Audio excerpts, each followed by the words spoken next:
Buenas tardes, estudiantes. El día de hoy vamos a exponer el tema El modelo de educación histórica, experiencia de innovación en la educación básica de México.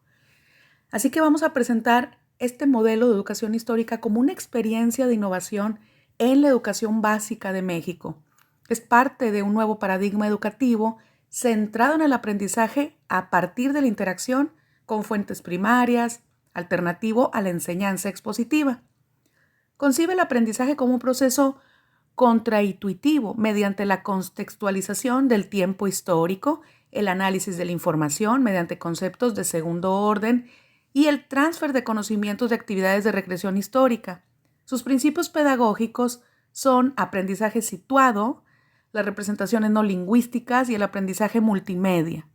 Se planifica para un año escolar de 150 horas clase en secuencias didácticas realizando esquemas analíticos y actividades de museología, periodismo y dramatización. Define a tipología de matices de aprendizaje escolar, autónoma, activa, pasiva y desordenada, para establecer estrategias de gestión didáctica. Se ha aplicado desde el 2006 por parte de estudiantes de la especialidad de Historia de la Escuela Normal Superior de México en escuelas de secundaria del Distrito Federal. El modelo responde a las cuestiones de historia, en especial qué historia, qué enseñar, a quién, cómo y cuándo, considerando que se estudia en cursos de duración de un año escolar, en el caso de México en 3 grados de educación primaria y 2 de secundaria. Lo denominamos de educación histórica por sus principios, que viene siendo el uso de fuentes primarias y conceptos analíticos de la historia, y su semejante pedagógica, en la museología didáctica, la educación patrimonial, la iniciación científica y otras estrategias extraescolares relacionadas con la historia. Una revisión de las publicaciones sobre didáctica de la historia permite distinguir 3 tipos de innovaciones y buenas prácticas. Investigativas, talleres y laboratorios de historia con análisis de fuentes primarias. Psicopedagógicas, cambio conceptual, resolución de problemas, aprendizajes basados en proyectos. Socioculturales, educación patrimonial, museología didáctica, iniciación científica y artística, así como el uso de la narrativa. Así que la educación histórica es parte del nuevo paradigma, ya que recurre a la metodología de la historia para formar a los alumnos una cognición situada respecto a la disciplina y las necesidades de orientación temporal. Los profesores son egresados de humanísticas y una minoría son normalistas con especialidad de historia, todos ellos con una escasa actualización de los nuevos programas de la Secretaría de Educación Pública 2011. Con un nombramiento de medio tiempo, es decir, 19 horas, enseñan a 4 grupos, cumplen otras comisiones escolares y deben entregar bimestralmente las calificaciones y comunicarlas a los padres.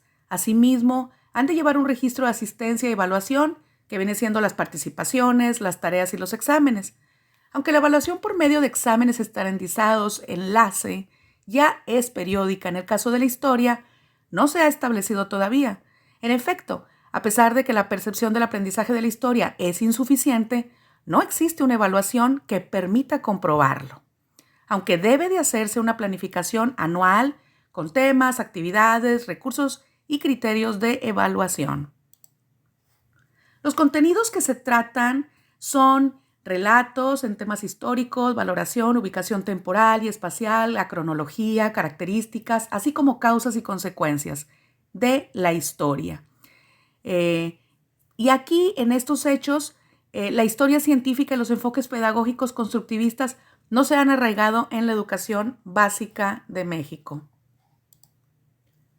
Cuando los estudiantes normalistas realizan sus prácticas docentes de 4 a 8 sesiones en un semestre y su trabajo docente en condiciones reales, se enfrentan a la apatía de los alumnos, los adolescentes, y es por eso que varían recursos visuales, audiovisuales, informativos y estrategias lúdicas y activas para fomentar el interés por la historia.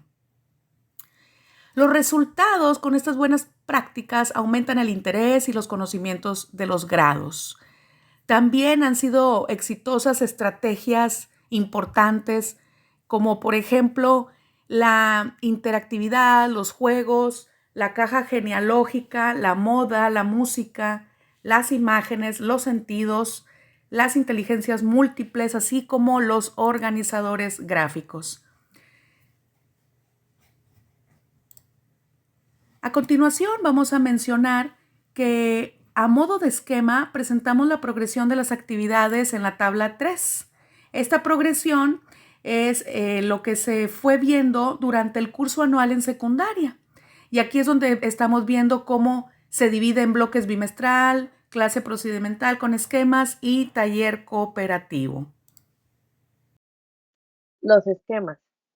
Estos nos permiten seleccionar al profesor la información textual e icónica suficiente, evitando el exceso en el discurso docente, así como graduar la dificultad procedimental a la que puede enfrentarse el alumno, tanto en conocimiento, práctica y aplicación. Se elaboran 3 formatos del esquema por cada tema. El informativo, en donde se integran los contenidos históricos, el de enseñanza, que incluye actividades, recursos, preguntas de inducción y criterios de evaluación, y el de aprendizaje. En este se da el espacio para respuestas y preguntas y si queda algo de tiempo, pues un repaso de toda la información. Matriz de aprendizaje. Como el esquema es variable en cada sesión y su nivel de dificultad puede graduarse, permite al alumno un aprendizaje personalizado y una exposición docente ordenada y visible, por lo que esta estrategia ha sido sumamente exitosa, como lo mencionó Ochoa en el 2011. La esquemática es la primera innovación que conforma nuestro modelo, que si bien permite superar el desinterés del alumnado, los problemas emergentes en cada sesión o clase nos llevaron a buscar una clasificación de la matriz de aprendizaje escolar, la cual definimos como la conjunción de los conocimientos, habilidades, hábitos de estudio y actitudes del alumno en el aula. Existen varios aspectos en la matriz de aprendizaje. El primero es el de manera autónoma, que es cuando el alumno considera importante su aprendizaje escolar y utiliza sus habilidades para lograrlo. Esto es muy notable en sus cuadernos. El segundo es el de manera activa, cuando el alumno tiene habilidades que lo distraen de su aprendizaje escolar. Solo le interesan sus aficiones. El tercero es el de modo pasivo. El alumno tiene escasos conocimientos y hábitos de estudio para su aprendizaje escolar. Sus habilidades lectoras son muy limitadas. Y por último, el que pertenece o se le nombra de manera desordenada, que es cuando el alumno tiene conductas incompatibles con el aprendizaje escolar, así como escasos conocimientos y hábitos de estudio. Este de último es el que vemos o el que es más común que encontremos en nuestros alumnos. Mediante la observación de los cuadernos, la conducta en clase, el expediente escolar, la entrevista con el alumno o con sus profesores e incluso con sus padres de familia, es posible definir la matriz de aprendizaje escolar. Aquí vemos en este cuadro los 4 tipos de matriz, cuál sería la estrategia ambiental y los niveles de dominio. En el tipo autónomo, la estrategia sería presentar retos de autonomía. En el tipo activo, la negociación y contratos, en el pasivo, actividades dirigidas y el desordenado, reglas con estímulos. La historia en educación básica. Consideramos la historia en la educación básica como un conocimiento orientativo y funcional que involucra procedimientos racionales como la causalidad, las evidencias y la síntesis, y éticos como la significancia, además de saberes experienciales como la empatía, logrados por la interacción con las fuentes primarias y la recreación histórica situada en su comunidad. Aquí en esta tabla podemos observar los aprendizajes esperados de la historia y los conceptos de segundo orden, que es el valorar, el ubicar, describir, identificar, el explicar, el investigar y el investigar vida cotidiana. El problema de la comprensión del tiempo histórico. Ari Wilshut ha destacado la dificultad de comprender el tiempo histórico, no solo para los estudiantes, sino para cualquier persona, incluidos los historiadores.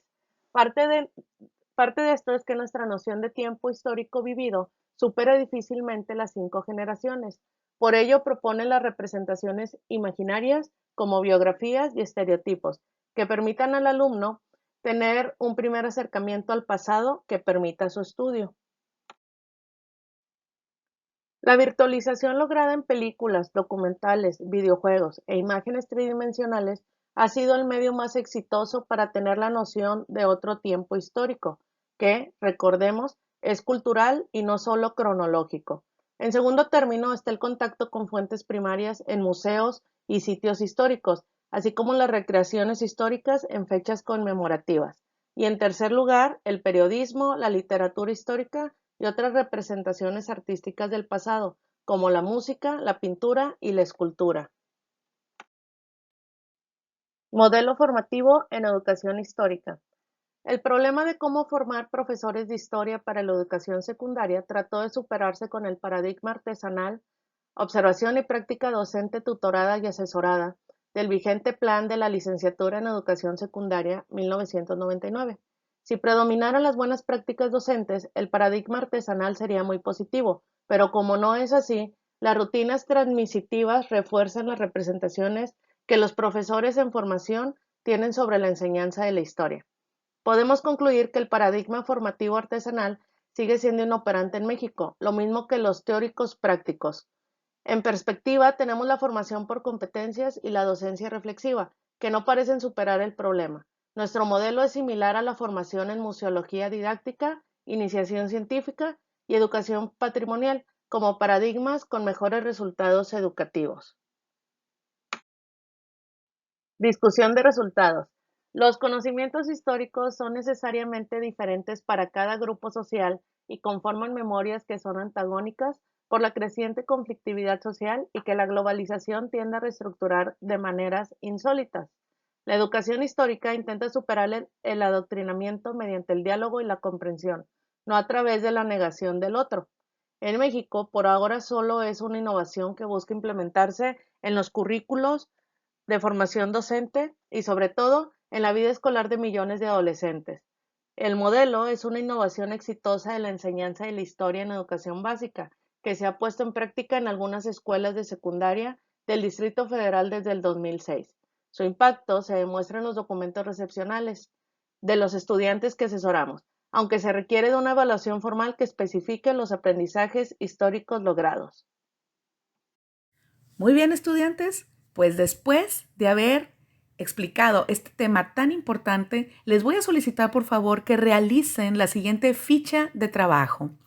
Después de analizar la lectura Modelo de Educación Histórica, van a elaborar un mapa mental utilizando la aplicación Cogle. Van a consultar el siguiente link que aparece en la pauta de trabajo y terminando de realizar este mapa mental, lo van a mandar al correo electrónico, así como subirlo a Classroom. Muchas gracias por sus atenciones y muy buenas tardes.